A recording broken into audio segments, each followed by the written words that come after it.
C'est Joseph Boudreau. Alors, j'ai 21 ans, puis je vais à Saint-Jean. T'es pas venu me voir avant avec ton projet? Énormément avec Charles. Quand j'étais plus jeune, on dirait mon enfance, ça avait l'air normal. Jusqu'à un moment donné, vers la fin de 2003, j'avais 2 ans, je commençais à régresser au niveau de mes progressions. Et j'ai reçu mon diagnostic d'autisme en avril 2004. L'annonce du diagnostic pour mes parents a été, je pense, difficile. À l'époque aussi, je pense que l'autisme, c'était un phénomène qui était vraiment moins connu qu'aujourd'hui. Un TSA, c'est une condition neurodéveloppementale qui fait que le cerveau se développe différemment. C'est un syndrome, c'est pas une maladie. Une maladie, il n'y a aucun effet positif.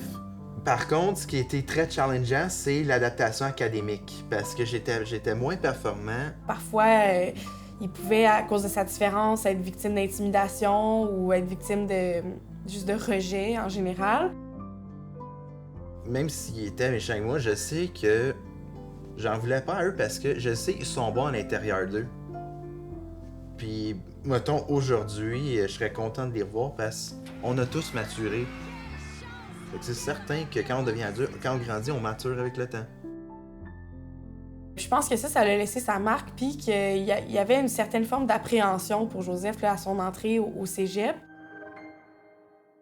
Dans le fond, Joseph, moi, je l'ai connu à sa première année de cégep. Sa grande sœur, Annette, faisait déjà partie d'activités culturelles.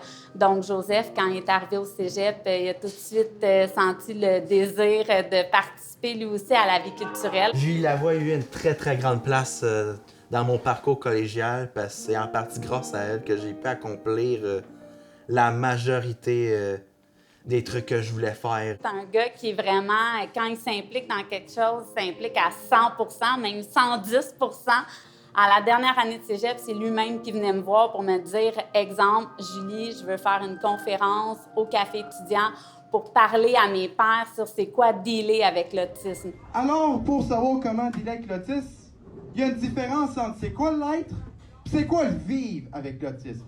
À son entrée au collégial, moi, Joseph, je savais pas s'il allait poursuivre l'improvisation ou non, mais je l'ai beaucoup encouragé à venir faire le camp de sélection là, de nos équipes compétitives au cégep.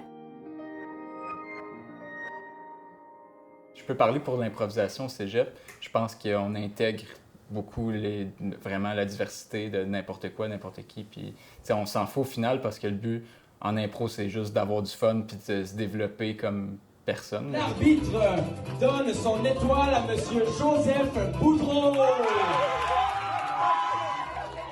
C'est énorme, fantastique. À toutes les fois qu'on coach au collégial, tu veux vraiment voir les jeunes que tu coaches, tu aimerais ça les voir jouer à la clique puis continuer de jouer dans des ligues après. La clique, c'est une ligue d'impro de bar. Je m'attendais vraiment pas à rentrer dans cette ligue-là. Puis, tu sais, quand on a appelé Joseph pour lui dire hey, « Joseph, tu es dans notre équipe », il capotait. Là, lui. Mais il amène ça, Joseph. Il amène vraiment un esprit de « OK, on veut... le monde veut l'aimer ». Je me sens vraiment inclus. Genre, j'ai une vie sociale, j'ai encore ma gang, j'ai encore mes amis qui sont encore là, j'ai encore ma gang d'amis que je vois depuis longtemps. Oui! Attends! Pourquoi? Est-ce que ta transaction est virtuelle? Sinon, est-ce que t'as pas oublié d'utiliser Honey? Ah! Oh non!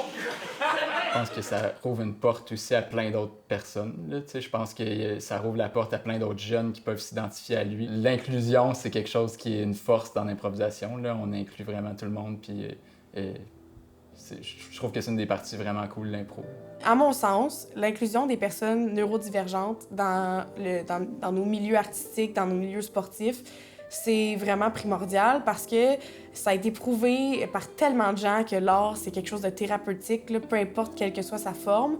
Puis, c'est aussi un moyen pour ces gens-là de s'exprimer. Parce que l'auditeur serait très mal à l'aise de dire Mayari, Mayaroui, Mayahata. Genre de pollution. Moi, si je me souviens de Joseph à sa première année de cégep et de Joseph à sa dernière année de cégep, il avait grandement gagné en confiance. Je me sens content d'avoir le TSA dans la vie. Parce que c'est quelque chose qui me différencie de la norme, ça me permet de voir une vision du monde pas mal différente. En voyant quelque chose de différent, ça peut contribuer à faire évoluer la société.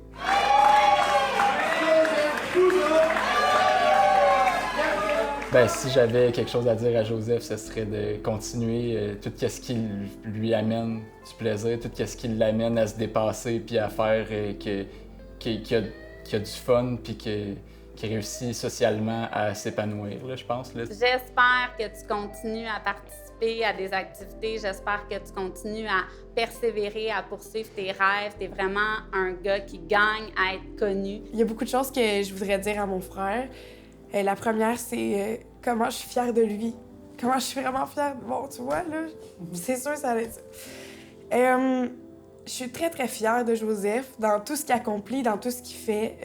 Il fait preuve d'une persévérance qui me jette à terre, vraiment. Jamais abandonner. Parce que à quoi ça sert d'abandonner dans la vie? Je vois pas l'utilité de tout ça. C'est sûr que ça sera pas facile. Il y a rien de facile dans la vie. Peu importe, il va y avoir du monde qui vont essayer de te descendre. Il y a des amitiés que tu vas pouvoir regarder dans ta vie, puis il y a des amis que tu vas perdre. Mais le but, c'est que tu crois en toi. T'abandonnes jamais.